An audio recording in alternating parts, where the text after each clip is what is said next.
Hello दोस्तों, नमस्कार। आप सभी का स्वागत है शॉर्ट हैंड गुरुजी यूट्यूब चैनल पे। आज का डिक्टेशन एक हिंदी एडिटोरियल डिक्टेशन है जिसकी गति रहेगी 80 शब्दों प्रति मिनट। आप सभी लोग डिक्टेशन को लिखने के लिए रेडी हो जाइए और जो लोग अभी तक हमारे चैनल को सब्सक्राइब नहीं किए हैं जल्दी से कर लीजिए, क्योंकि यहाँ पे आपको डेली रात में 8 बजे एक डिक्टेशन प्रीमियर मिलता है। चलिए फिर सभी लोग अपनी कॉपी वगैरह निकाल लीजिए, लाइन खींच लीजिए। डिक्टेशन 5 सेकंड के बाद स्टार्ट हो जाएगा। Ready start.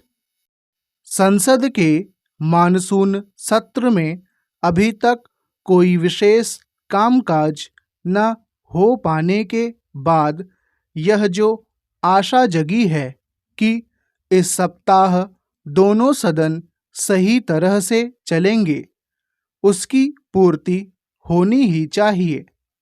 न केवल महंगाई बल्कि राष्ट्रीय महत्व के अन्य मसलों पर भी व्यापक विचार विमर्श होना चाहिए।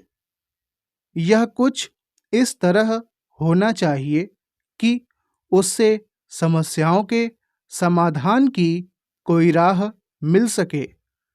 निश्चित रूप से बढ़ती महंगाई एक ज्वलंत विषय है। विपक्ष पहले दिन से महंगाई को लेकर चर्चा पर जोर दे रहा था, लेकिन वह यह सुनने समझने के लिए तैयार नहीं था कि इस चर्चा में वित्त मंत्री का भाग लेना आवश्यक है, जो कोरोना से संक्रमित होने के कारण सदन की कार्यवाही में शामिल होने में असमर्थ थीं। चूंकि अब वह संक्रमण से मुक्त हो गई हैं, इसलिए यह उम्मीद की जा रही है कि आजकल में महंगाई पर चर्चा होगी। यह चर्चा केवल महंगाई का मुद्दा उठाने भर के लिए नहीं, बल्कि आवश्यक वस्तुओं की मूल्य वृद्धि को थामने के ठोस उपायों पर केंद्रित होनी चाहिए। विपक्ष की कोशिश केवल बढ़ती महंगाई से आम जनता को हो रही परेशानी को रेखांकित करना ही नहीं, बल्कि उन सुझावों को सामने रखने की होनी चाहिए जिससे मूल्य वृद्धि पर लगाम लगाने में मदद मिल सके।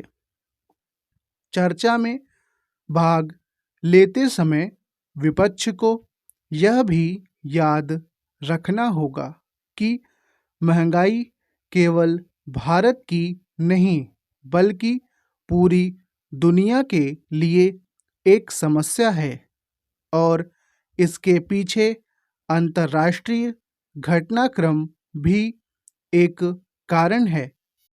चूंकि अब दुनिया भर की अर्थव्यवस्थाएं एक दूसरे पर निर्भर हैं, इसलिए भारत भी अंतर्राष्ट्रीय घटनाक्रम से अछूता नहीं रह सकता। निसंदेह महंगाई पर लगाम लगना आवश्यक है, लेकिन इसके साथ ही इस पर भी गंभीरता से ध्यान देने की जरूरत है कि अर्थव्यवस्था की गति थमने ना पाए। महंगाई थामने के साथ अर्थव्यवस्था को गति देने की जो आवश्यकता है, उसकी अनदेखी नहीं की जानी चाहिए। एक ऐसे समय जब महंगाई सिर उठाए हुए है और देश की अर्थव्यवस्था कई समस्याओं से दो चार है, तब फिर संसद में उस रेवड़ी संस्कृति पर भी गंभीर चर्चा होनी चाहिए जिसका उल्लेख प्रधानमंत्री पिछले कुछ दिनों से कर रहे हैं।